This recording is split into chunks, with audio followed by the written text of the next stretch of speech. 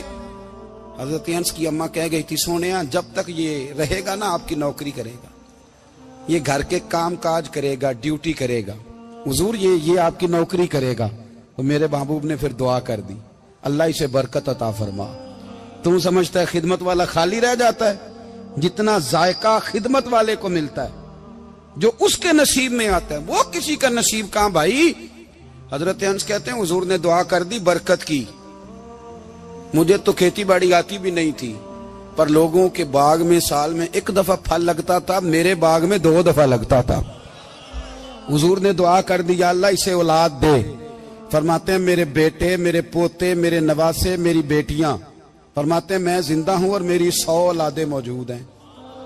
پریشان ہو گیا 100 سن کے کہ بچے 2 ہی اچھے، 100 اولادیں میری موجود ہیں۔ حضرت انس بھی مولانا سردار احمد صاحب کے پاس نا چھوڑ گئی بچہ، کہنے لگی حضرت جی میں کو پڑھانے کے لیے تھوڑا چھوڑ گئی ہوں، میں تو اس لیے چھوڑ کے گئی ہوں کہ آپ مہربانی کریں خدمت کرائیں۔ تو حضرت جی کہنے لگے کوئی ایسا کام ہی نہیں، خدمت والا کیا کراؤں؟ کہنے لگی پٹھے پوا لیا کرو جی۔ ان لڑ پیندے نے کہنے نے بچے کام کر دیں مدرسے دا، حالانکہ اب کہاں بچے کام کرتے ہیں، اب تو گزر گیا دور، اب تو بچے کام کراتے ہیں۔ اب بچے بھی ناراض ہو رہے ہیں، گھور گھور کے دیکھ رہے ہیں، صحیح پہ رہا ہوں آپ کو، بچے کام کراتے ہیں، بچے کہاں کام کرتے ہیں۔ کہنے لگی یہ چارہ ڈالے کرے گا آپ کی بھینسوں کو۔ تو حضرت نے اس کو کہا کہ بی بی چارہ میری بھینسوں کو ڈالنے کے لیے میں نے بندہ رکھا ہوا ہے، تو جا لے جا۔ کہنے لگی ہاتھ باندھ کے حضور مہربانی کریں رکھ لیں، چارہ ڈالے گا۔ اور پتر توجہ سے چارہ ڈالنا حضرت کی بھینسوں کو۔ رونے لگی، حضرت نے رکھ لیا، مہینے کا خرچہ بھی دیتے۔ شام کو نا وہ سارا دن کام کرتا، شام کو آ کے پیروں میں بھی بیٹھ جاتا، حضرت جی لائیں تیل تھوڑا سا، پیر نہ دبا دوں۔ 8 سال ساتھ والے پڑھتے رہے، یہ بیچارہ نوکری کرتا رہا، میرا روپ بھی نہیں تے میرا رنگ بھی نہیں، اور مینو یار منان دا ٹنگ بھی نہیں۔ کبھی کبھی نا حضرت بلال حبشی فارغ ہوتے نا تو نبی پاک کی بارگاہ میں عرض کرتے حضور کوئی کام تو نہیں، سارے ہو گئے، حضور جاؤں ذرا، چلے جاتے۔ ایک دن سلمان فارسی کہنے لگے یا رسول اللہ یہ بلال کہاں جاتا ہے؟ فرمایا جا دیکھ کے تو آ۔ حضرت سلمان واپس آئے تو آ کے رونے لگے، کہنے لگے سونیا جب یہاں سے جاتا ہے نا تو جا کے سیدہ فاطمہ کی چکی پیسنی شروع کر دیتا، بی بی صاحبہ کے کام کرنے لگتا ہے، گھر میں جا کے اسنین کی ڈیوٹی کرتا ہے، وہاں بھی کام یہاں بھی کام۔ وہ چارہ ڈالتا رہا، اس نے چارہ ڈالا۔ حضرت محدث اعظم کی بھینسوں کو دستار فضیلت کا وقت آ گیا، سارے پگڑیاں سجا کے آ گئے، آج دستار ہوگی۔ یہ نہ پیچھے ہو کے بیٹھ گیا، چونکہ پڑھا ہی نہیں تھا تو دستار کا ہے کی، دستار تو اس کی جو پڑھے گا، ہم نے تو پڑھا ہی نہیں، ہم نے تو یار پڑھا، گھر پڑھا، ڈیوٹی کری۔ حضرت محدث اعظم رحمت اللہ علیہ کے ہاں جب اعلان ہونے لگا نا کہ اب دستار ہوگی تو حضرت نے پہلا اعلان اس کا فرمایا۔ تو مجھے والا بندہ کپڑے بھی کدی کدی بدل دے نا، وہ کہتا ہے جس حال میں بھی تھا میں پلٹ کے دیکھنے لگا کہ پڑھا پڑھایا تو ہے، کوئی شے نہیں، تو یہ ماجرا کیا ہے؟ پیچھے سے اٹھ کے آئے تو کہتے ہیں باقیوں کی دستار کسی عالم نے کی، کسی صوفی نے کی، لیکن یہ بھینسوں کو چارہ ڈالنے والا جب آیا تو محدث اعظم نے فرمایا پگڑی کے بال کو کوئی ہاتھ نہ لگائے، یہ ساری دستار میں نے کرنی ہے۔ اور فرماتے ہیں حضرت بال بھی دیتے جاتے تھے اور آنسو بھی بہاتے جاتے تھے، ماتھا بھی چومتے تھے، اور فرماتے تھے دستار کے بعد چلا تو نہیں جائے گا یار، مجھے تو عبادت بھی نہیں رہ گئی، مجھے تو چابیوں کو بھی نہیں پتا کون سی کہاں رہتی ہے، جائے گا تو نہیں تو رو پڑا، کہنے لگا سونیا جائے تو وہ جس کے پلے کچھ ہے ہو، آتا جاتا تو ہے کچھ نہیں، مجھے کس نے رکھنا ہے، میں نے کہاں جانا ہے، ادھر کہاں تو ادھر ہی رہوں گا۔ وہ اس طالب علم کے سارے استاد بھائی کہتے ہیں اس نے دستار کرائی، پڑھا پڑھایا کچھ نہیں، پر جو مسئلہ اڑ جاتا تھا نا، وہ جو اڑ جاتا تھا نا، وہ جا کے اس سے پوچھتے تھے تو کتابیں کھولنے کی ضرورت نہیں پڑتی تھی۔ حضرت ام سلمہ رضی اللہ تعالیٰ عنہ کہتی ہے میں نے عرض کی یا رسول اللہ صلی اللہ علیہ وسلم میری بچی بڑی بیمار ہے، تو مجھے کسی نے کہا ہے یہ تھوڑی سی نشے والی چیز ہے، یہ بنا کے تیار کر کے دو، صحیح ہو جائے گی، بیمار ہے بچی تو یہ نشے والی چیز ہے، اس کو تیار کر کے دو، تھوڑا نشہ ہے۔ اگرچہ بعض، میں نے شروع میں کہا، بعض لوگ مریض کو، سخت مریض کو ایسی ادویات جو مجبوری بن جائے اس کی گنجائش اور اجازت دیتے ہیں، محتاط علماء تو اس میں بھی بہت ساری چیزیں پہلے بیان کرتے ہیں، لیکن اس نے کہا جی میرا نشہ دینا ہے شفا کے لیے۔ حضرت ام سلمہ کہتی ہے میرے نبی پاک نے میری طرف دیکھا، میری طرف، تو میں نے کہا یا رسول اللہ آپ کیا فرمانا چاہ رہے ہیں؟ تو نبی پاک نے فرمایا ام سلمہ کبھی ناپاک چیز میں بھی شفا ہوئی ہے، کبھی ناپاک چیز میں بھی، کبھی شراب اور خمر میں بھی شفا ہو سکتی ہے۔ شفا رب کریم نے رکھی ہے پر شہد کے اندر رکھی ہوئی ہے، شفا اللہ نے رکھی ہے قرآن مجید میں رکھی ہوئی ہے، تو اس میں بھی کبھی یہ حضور نے بیان کیا ہے کہ اس کے اندر شفا ہو سکتی، تو امت کتنی دلیری کرتی ہے جو یہ مشورے دیتی ہے کہ اس کے اندر نشہ ہے، شراب ہے، تو کھانسی چلی جائے گی تو فلانی بیماری چلی جائے گی۔ نہ آؤ ان چیزوں پہ، نہ اپنے ایمان کو خرابی دو، اور نہ ایسی باتیں کرو جس سے کہ ڈائریکٹ رسول اللہ صلی اللہ علیہ وسلم کے واضح ارشادات کی مخالفت ہو۔ میرے نبی پاک صلی اللہ علیہ وسلم نے فرمایا، اور پھر کچھ لوگ کہتے ہیں تھوڑی پی ہے جی۔ اب تو میں تجزیے میں پڑھ رہا تھا کہ ایسی شراب ایجاد ہو گئی ہے، لوگ شراب پیتے ہیں اور وہ مست بھی رہتے ہیں، کار بھی چلاتے رہتے ہیں، کہتے ہیں جی نہیں ہمارا ذہن معاف نہیں ہوا تو یہ والی صحیح ہے، نشہ نہیں لاتی۔ میرے نبی پاک صلی اللہ علیہ وسلم نے فرمایا جس چیز کی تھوڑی مقدار، زیادہ مقدار حرام ہے اس چیز کی تھوڑی مقدار بھی حرام ہے، جس کی زیادہ مقدار حرام ہے اس کی تھوڑی بھی۔ تو خمر اور شراب اگر فل پینا جائز نہیں تو تھوڑی پینا بھی جائز، یہ حرام ہے اور حرام تھی اور قیامت تک حرام ہی رہے گی۔ میرے نبی پاک صلی اللہ علیہ وسلم نے منع کیا اور حضور نے اظہار ناپسندیدگی فرمایا، اور میں 40 دن تو عبادت ہی قبول نہیں ہوتی شراب پینے والے جب تک سچی توبہ نہ کرے۔ یہ لفظ جب ادا کرتا ہوں تو شرم سے میری زبان لڑکھڑاتی ہے کہ یار درباروں پہ بھی نشہ بکتا ہے۔ میں یہ بات کر رہا ہوں صوفیاء کا ترجمان، درباروں پہ، مزاروں پہ، اور سجادہ نشینوں تمہیں زمین نگل جائے، آسمان تمہیں لے اڑے، تم پر قہر نازل ہو، تم نے باپ دفن کر کے تو وہاں نشے کا اڈا بنا لیا، ماؤں سے بیٹے چھیننے لگے ہو، عورتوں کے سروں سے کپڑے چھیننے لگے ہو، سہاگ مارنے لگے ہو، بیٹیاں اور بیٹے یتیم کرنے لگے ہو، نشہ بیچتے ہو درباروں اور مزاروں پہ، یہ تماشا لگ گیا۔ آپ کیسے کروں یہ بات، پر کرنی پڑ رہی ہے، مجبوری ہے، یہ مضمون مکمل نہیں ہو سکتا۔ بند کر دیں وہ دربار، ہمیں نہیں چاہیے جن درباروں پہ نشہ بکتا ہے۔ میں ذمہ داری سے کہہ رہا ہوں، بات ریکارڈ ہو رہی ہے۔ جوتے کی نوک پہ وہ سجادہ نشین جو امت کو ڈرگز دیتا ہے، وہ سجادہ نشین کا ڈیرا نہیں، وہ گند کا اڈا ہے، وہاں سے فیض نہیں مل رہا، امت کی تباہی ہو رہی ہے۔ بتا دو، پھیلا دو، اس کو اعتراض کرنا کرو۔ میرے رسول پاک سید عالم صلی اللہ تعالی علیہ وسلم کا دین ضروری ہے، کسی پیر کی سجادگی ضروری، بولیے سجادگی ضروری، بڑی ذمہ داری سے کہہ رہا ہوں اور نمائندگی کر رہا ہوں اپنی جماعت کی۔ نہ ہمارے بزرگوں نے کل اس کی حمایت کی تھی، نہ آج کرتے ہیں، نہ قیامت تک کریں گے۔ بند کر دے وہ دربار اور مزار۔ بزرگ دنیا میں یہ کام کرنے آئے تھے، اور ہماری سوچ اتنی گر گئی ہے، اتنے ہم کمزور ہو گئے۔ کہتے ہیں جب اس کو چڑھ جاتی ہے تو پھر بڑی معرفت کی باتیں سناتا ہے۔ تجھے شرم نہیں آئی ہے لفظ کہتے ہوئے؟ اب نشئی تجھے معرفت سکھائے گا؟ اب تو شرابی سے، بھنگی چرسی سے دین سیکھے گا؟ کہتے ہیں اس نے پی ہوئی تھی، چڑھی ہوئی تھی، بات کر دی تو میرا کام بن گیا۔ اتنی گندی اور میلی سوچ صاحب ایمان کی ہوتی ہے، تو اب نشیوں سے جا کر دعائیں کرائے گا؟ سن، میرے نبی پاک صلی اللہ علیہ وسلم نے فرمایا جو شراب پی لے، نشہ کر لے، اس کی تو 40 دن تک عبادت رب قبول نہیں فرماتا۔ تو کہتا چڑھی ہوئی تھی تو اس نے دعا کر دی، تجھے شرم ہی نہیں آئی بات کرتے؟ حیا ہی نہیں کیا تو نے جملہ بولتے؟ یہ کوئی تصوف اور طریقت ہے؟ جاؤ اٹھا کے لے جاؤ، ایسی کوئی تصوف اور طریقت ہمیں نہیں چاہیے۔ ہمیں وہ والی طریقہ چاہیے جس میں خدا کے قرآن کی بات ہوتی ہے اور محمد مصطفیٰ کے فرمان کی بات ہوتی ہے صلی اللہ علیہ وسلم. تو بھائی یاد رکھو یہ کوئی طریقہ نہیں. ایک مزار ہے, مجھے ایک صاحب کہنے لگے آ جائیں یہاں بھی فاتحہ پڑھیں. میں نے کہا یہاں کیا ہے؟ کہنے لگے تھے تو بابا جی نشہ وشا کرتے, پر اب سنا ہے لوگوں کی منتیں بڑی پوری ہوتی ہیں. مجھے جذبات بڑے کم آتے ہیں. میں نے اس آدمی کو گریبان سے پکڑ لی, میں کہ ادھر ہٹ, وہ تو نشہ کرتا تھا اور تو جاتا تھا, تیری یہ کیسے طاقت ہوئی؟ تو نے مجھے مشورہ دے دیا, تو ہمیں کمزور سمجھتا ہے؟ ہم کمزور ایمان کے لوگ ہیں, اور میں یہاں تجھے کہوں گا نہیں نہیں میں یہاں نہیں جاتا, میں وہاں جاتا ہوں. بالکل کوئی لگی لپٹی بات نہیں, کھری بات.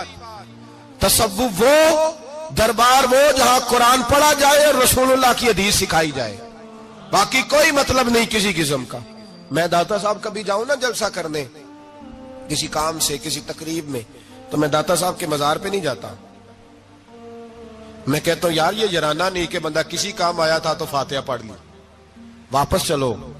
گکھڑ سے اسپیشل آئیں گے داتا صاحب کے مزار پہ حاضری دیں گے, اور میرے سنگی گواہ ہیں کہ میں اسپیشل ٹائم نکال کے بہت سارے کام چھوڑ کے اسپیشل جاتا ہوں, اور میں مراد ماننے نہیں جاتا, میں داتا صاحب کا شکریہ ادا کر دے جاتا ہوں. میں ان سے کہتا ہوں حضور آپ کی مہربانی, آپ یہاں آئے تو ہمارے بڑے بھی رسول اللہ کے غلام بن گئے. میں تو سلام عقیدت پیش کرنے جاتا ہوں. ہم مزارات پر جانے کے قائل نہیں, بلکہ ہماری تو عقیدت کا درجہ ہی مکمل نہیں ہوتا جب تک ہم مزار پہ سلام نہ کریں. پر مزار داتا صاحب کا, مزار خواجہ معین الدین اجمیری کا, مزار غوث اعظم جیلانی کا, مزار محدث اعظم مولانا سردار احمد کا, مزار اولیاء کا, مزار میاں شیر محمد شرک پوری کا, مزار رب کریم کے بندوں کا. بھنگیوں چرسیوں کے مزار نہیں ہوتے, اور نام ان مزارات کے قائل ہے, بالکل قائل نہیں ہم. میں تھوڑے دن پہلے لاہور گیا تھا, تو میں کار میں میاں صاحب میاں شیر محمد شرک پوری کا ذکر کر رہا تھا. میں اپنے دوستوں سے کہہ رہا تھا یار بہت بڑا بابا ہوا ہے. تو مجھے کہنے لگی کرامت کیا ہے؟ میں نے کرامت یہ ہے کہ ساری زندگی سنت کا درس دیا ہے. تو مجھے کہنے لگے آپ کبھی گئے نہیں؟ میں نے کہا میں اسپیشل گیا تھا, اور تھوڑے دنوں کے بعد پروگرام بناؤں گا تو میں ساتھ لے کے جاؤں گا. ہم مزارات کے قائل ہیں, حاضریاں دیں گے مزاروں پہ, لیکن بھنگیوں چرسیوں کے مزاروں پر جانے کے قائل ہیں. زور سے بولے, یہاں جانے کے قائل ہیں, کوئی عقیدہ نہیں ہے ہمارا. نشہ بکے گا اب مزاروں پہ, اب یہ تصوف ہوگا وہاں, یہ طریقت ہوگی. اور ملت پر رحم کھاؤ خدا را. اگر تمہارے قومی ادارے کہتے ہیں رپورٹ کرنے والے کہ 70 لاکھ پاکستانی نشہ کرتا ہے, تو کیا تمہیں یہ نہیں پتا کہ نشہ بیچتا کون ہے؟ کیا تمہیں یہ نہیں پتا کہ ڈرگز کا کاروبار کون کرتا ہے؟ اگر تمہیں یہ پتا ہے تو کیا یہ خبر نہیں تمہیں کہ ان رگوں پر یہ خون اتارتا کون ہے؟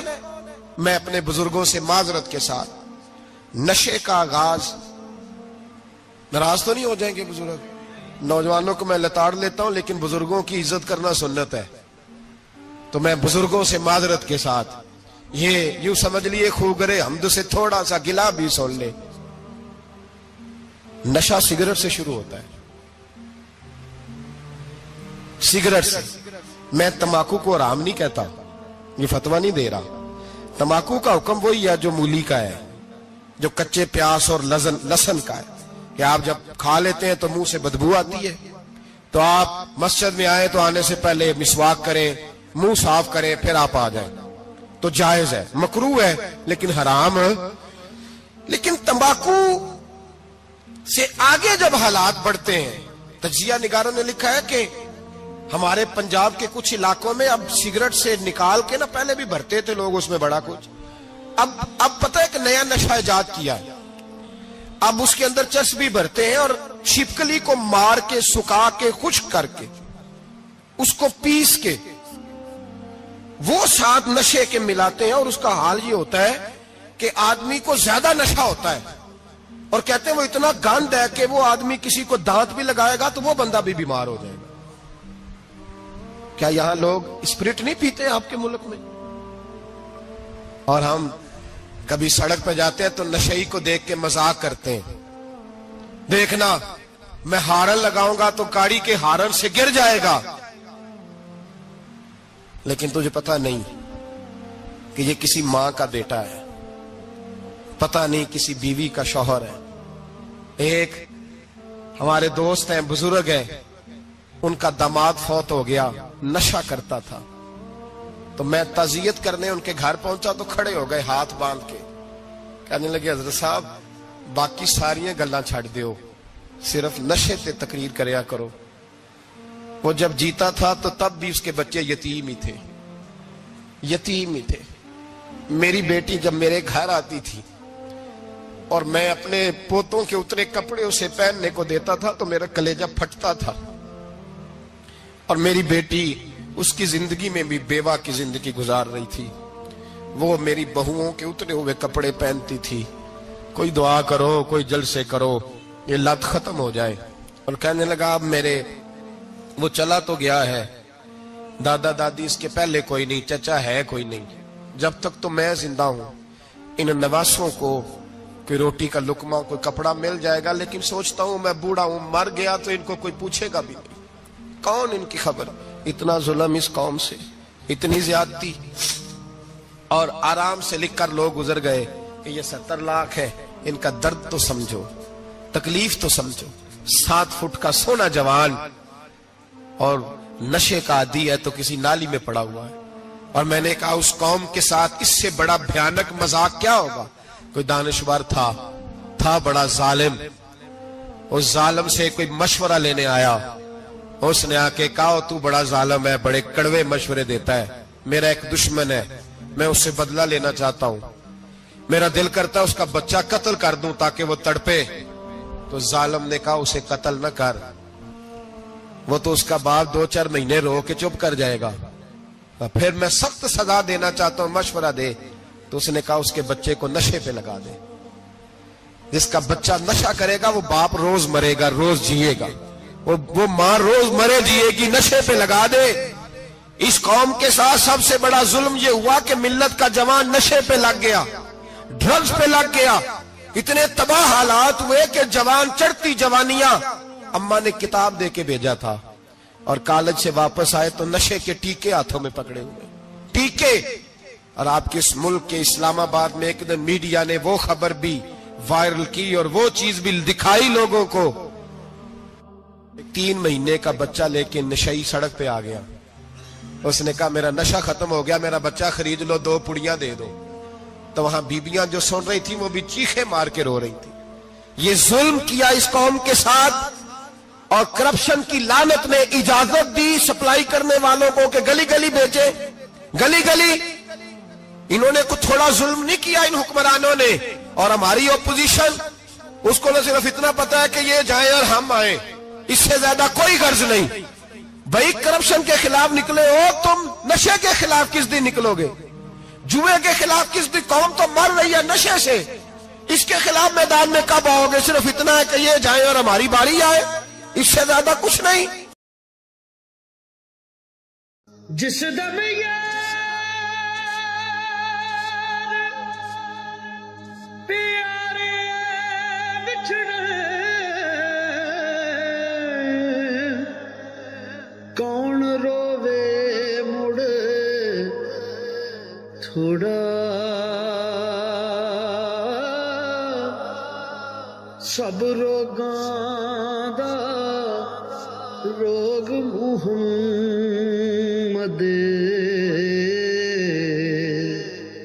جس دا